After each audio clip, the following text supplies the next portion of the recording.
engage. That's good lane counter for the side of Fluffy as well.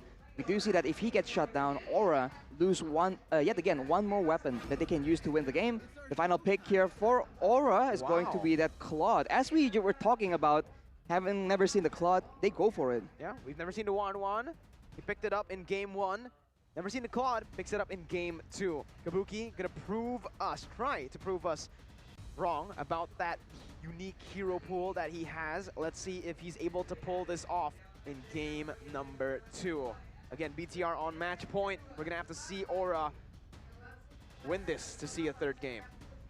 You're right. This is gonna be very expensive for Aura Fire to lose as well, because they do want to secure that top standings here in week number 6. So the tension is high, pressure is also high, as we are going almost moments away from going into the portal. Well, we are going into the portal soon.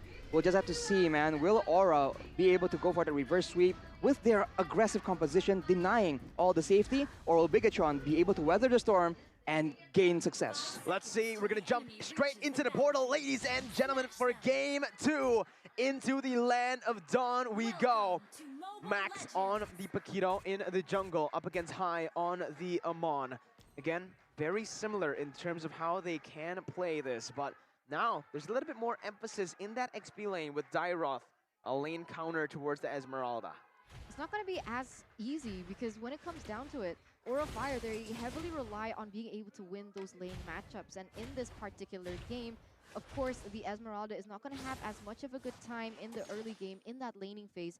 But that might change when it comes down later in the game. But that depends on how far Aura Fire is able to push it and just, stave off that early game aggression from Bigatron Alpha. We talked about the utility of having a flex pick in your team, and the final pick, showing that there's a counter for Fluffy is very, very smart from Bigatron, but will it be enough? Right now, it seems like Bigatron, they do have the wave clear advantage. That Grok is very useful in that, in that aspect, but High is still being very aggressive. And we have a similar pattern here. Both analysts think that Aura Fire has it in the bag. Tower prediction by Axe. As you can see, yeah, mixed opinions here. Sorizo jumps in on the High. Again, though, analyst shards. And Sorizo this time, he respects it. He knows that that damage is pretty crazy. So he flickers out. That's a big resource spent already before the turtle spawns. And he won't have it for the turtle fight. He won't, and that's going to be huge. 19 seconds left on the clock here for that turret, but on the top side, Fluffy is receiving heaps of damage on top of already being bullied by the Dairoth. So not a winning lane for Fluffy at the moment, and honestly, I gotta say, really good setup for Bigatron Alpha to force that retreat coming. I mean, it's a lot of damage coming in, because the combo of a Dairoth, again, with the burst of a Paquito, that is something you do not want to deal with. Aura will be the first to actually, quote-unquote, start the turtle. But Bigatron, they are ready to respawn already in the wings. Will they go for a fast clear and risk getting jumped on by Bigatron? He jumps in with Wild Charge. That's going to be the Retribution battle again. Max wins it. Numenon Blast popped in by Moreno, actually. Stolen away from Godiva. Fluffy jumps in with the Falling Star Moon, able to get 3 members immobilized. High picks up first blood. Moreno trying to look for compensation. A trade here coming in. He will be able to find it as he goes on to Godiva, looking for a double kill, 1 HP. But Godiva denies it away from BTR. 2 for 2, because BTR were able to take the turtle. 2 for 2. I'm not sure if that's worth it, though. We do see that in the bottom side, though. The side lanes, right? We keep talking about Aura Fire and the strong side lanes, and now they're having a tough time in both those side lanes. And so Bigatron, they might be on to something right here. Max is on the killing spree, so he can be a lot more aggressive. And High, trying to get that early power spike, goes for the mystery shop as usual. Of course, Kabuki and Fluffy being able to farm up will be significant for that late game situation. So they go for the Avarice, and we'll see if Aura Fire, if they're planning to keep being aggressive, or maybe in the mid game, they're gonna maybe take it chill, as there's a fight 1v2 on the top side, and Fluffy gets the gold buff. Good dodge though, as well. Fluffy was able to dodge away from the Abyssum Strike, and he secured the gold buff for himself. That's huge for him. That's supposed to be a lane that he's supposed to lose, but actually, Fluffy is actually still able to make it out alive there. So very interesting right now. We do see that things have started to slow down, but I might be wrong. Kabuki already popping that ultimate to clear the lane, realizing he is going to lose in terms of that range. I think that is the beauty of the Melissa in that particular area, knowing that who has the largest range without the Beatrix? Yeah, Melissa, Melissa. very, very good in that gold lane, but Aurafire are playing it really well. Kabuki is roaming towards the mid lane actually to collect gold as well. So you can see the funnel as well already happening for Aurafire as Key's going to be caught. Has the wild charge though to get out. Not really enough threat from Aurafire to take him down. Bigatron Alpha uses that information to secure the top side pressure, but now Moreno is going to get collapsed on. It does seem like both teams are going to look for the pressure up top. Max in that bush with Chorizo, jumps in onto Facehugger. Knockout strike comes in, but Luminant Blast was popped in. Oh, a three-man! Luminant Blast coming in as now the falling Soundwood comes in. Max can get taken down. Chorizo in the midst of it all, trying to deal the damage, but he will fall as well. A double kill picked up by Aurafire onto the hands of Fluffy. Beautifully done by Aurafire now that 2 members have been taken down from Bigatron Alpha, and that being the Retribution holder of all people. Aurafire is going to be at ease to get this, and perhaps even without the Retribution. Better save it for later, as that buff is about to spawn. It does seem like Hai is eyeing that for now, but Max already very quick to that area. By the way, speaking of how the game is developing right now, you can see that if you take a look at the items, Kabuki is doing really, really well as far as farm. He has actually 500 gold above Marky, and I think that's because the gold in the mid lane is essentially being funneled towards him. Because Facehugger, he's playing very much for utility, and you've seen that again and again, Kabuki will just blazing through the wave and then move to get farm in that middle side of the map. So that's an interesting playstyle that I don't know, I didn't expect for much from Aurafire, but so far it's been working out. Very well for BTR. Melissa already getting the Wind Talker right, but again, Aurafire playing it really smart as well. Sure, they have been able to get the better team fights, better pick as well, but Kabuki has been getting gold, farming really efficiently as well. He's gonna get that golden staff very, very soon. As Key pops in that Guardian's Barrier, he's looking to put more pressure on the bottom side. But again, Aurafire with a proper response in that bottom side. Key goes in for damage, Wild Charge comes in. Key almost taken down. Moreno looking for the kill onto Hai. Pops in that Endless Shards as well. He has it, but wasn't able to get in range to use the Endless Shard. Meanwhile, top side, Fluffy taken low. Max gonna be able to secure the kill. And that's a good trade for Bigatron Alpha, 1 for 0 up top. 1,200 gold advantage though still for the side of Aurafire. And when it comes down to map pressure, things are still quite equal depending on both of their setups. Aurafire, they do still have to be careful of the playmaking potential that he can have with the Wild Charge. As you can see that they are going to start grouping up soon around this next turtle that is going to spawn. I wonder if Bigatron Alpha going to try and shut down Fluffy, right? They seem to be spending a lot of time making sure that Fluffy has no room to maneuver. And maybe their plan is to use Chorizo as one of the big pressure tools in the later stages of the game. But with the Cult Altar in place, I would think that Bigatron would rather shut down Kabuki instead, because they can survive long enough with the help of that altar. But the damage will actually be something that Bigatron needs to deal with later on. Right now, the turtle is the next objective, and Aura, they are trying to make a play here, but Bigatron force them away.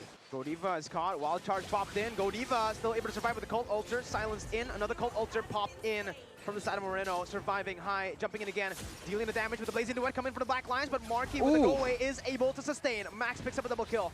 Fluffy still joining the team in that mid lane. Conceal popped in. Key does not have the Wild Charge just yet. They want to go for the siege onto the tier 1. They will be able to pick it up.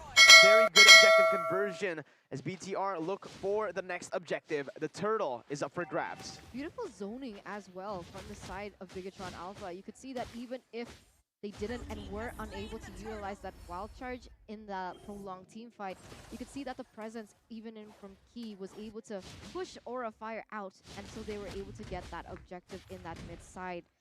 It's insane because Kabuki didn't deal too much of damage with his Blazing Duet. It's still very early on in the game. Look at the damage dealt by Axe for Kabuki. It's all the way down there, but so is Max, because he has not been participating in the bulk of the big skirmishes, right? I think the key here for Bigatron is the target selection. Early on, we saw that they committed everything to try and take out Facehugger, but he's a utility player at this point. So if he doesn't get taken out, he pops the altar. That's just a bad situation where Aura can re-engage. But when they jump onto Godiva, the one that usually counter-engages, I was gonna say, yeah, there's more chance, but Max, talking about not doing as much damage there, he just deletes Fluffy. He is not having a good time at all. speaking of damage, right, we were surprised with Hai's damage in the first game. But here, how he was able to deal that much damage is explainable this time, right? Because Right, yes. it's the Dairoth using the second ability, shredding the armor so that Max can deal that much damage with the penetration that he already has. Now, Godiva with a Numenal Blast, able to get no one key with the Power of Nature as well. Moreno pops into Call Ulcer, looking for the dive onto Facehugger. Moreno losing out on his life. Gonna be brought back in. Oh! The charge comes in and the collapse as well. Falling Star Moon in the back lines, but the goal away from Marky is there. Now Kabuki though, he jumps in with the Blazing Duet, wiping them out in the back line with the help of Facehugger. Seal. Max Seal. still alive. Godiva goes in for the stun. Gonna be taken down though. He's unstoppable. Max coming in again. Oh! My God! Max comes in, turning the fight around again. It's Max. Oh my god! That was insane! Aura Fire initially with the upper hand, but Max says no to that. I thought that would have been a great play from Godiva. He tried to stun Bigatron Alpha there, but that instant turnaround with the knockout strike, the damage that ensued from it, and now additionally with the BOD. Remember, Max has the most gold on his team, so he is going to be able to itemize for damage as Bigatron, with no effort whatsoever, is going to be able to get the Lord. Talking about Aura Fire not respecting Bigatron Alpha, put some respect on Max's name, man. How many people does he need to knock out for you to actually respect his prowess in the jungle? My God, what was that? Oh man, yeah, I mean, it just to add salt to the wound, Godiva was recalling before that He play. was, he was. Chorizo though, again, coming in, trying to bait Hai. Hai notices something's wrong here. The Paquito's missing, the assassin. Max currently is basically an assassin, right? On the killing spree emblem. I'm pretty sure he has full damage items as well. No defensive whatsoever. And take a look at his just statistics here. 33% win rate. You do not expect him to make these kind of plays. I don't know what happened to Max. In just a week, Arashi, he's improved so much. He's had a training arc and he's now a completely different player. He's just doing so well. All the critique about him not being able to make plays happen, being too defensive, not valid any longer. Aura will be able to clear the Lord right now, but Bigatron, they have taken all the turrets outside of the base turrets. Aura Fire will be kind of locked in their own base, but whoa, the bottom side though, Kabuki makes a solo play going for Chorizo. Oh my god, Miracle. The damage, Chorizo instantly taken down with the Blazing Duet, but that is going to be a resource spent. And we can see that all three lanes already are pushing in favor of Bigatron Alpha. 4,000 gold lead, map pressure as well. And I gotta say, everything that happened and what put Bigatron Alpha back on the map is going to be none other because of Key with that wild charge. I think Aura Fire did not expect that play from happening. And everyone was able to work on the back of that insane play. Key with a great engage, no surprise there. But now Kabuki, he has the Wind of Nature and he has his main power spike items, the Demon Hunter Sword and the Golden Staff. So his damage with the Blazing Duet is now no longer negligible. And we saw this in the first game. When you have an assassin doing really, really good, that's great damage, at least without being contested.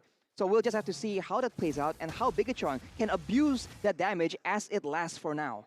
The damage disparity is quite evident though. I mean, the gold disparity is quite evident. We can see that, okay, the Kabuki is catching up and that is great. And we'll see how that plays into effect as, oh my god!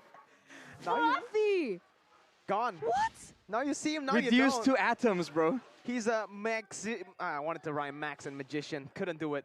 He's a magician, though. It's a Mexican. I don't know. Oh, man. That was such... again, the damage. You can That's see not from the good. items, right? Hunter Strike, BOD, Melvic Roar.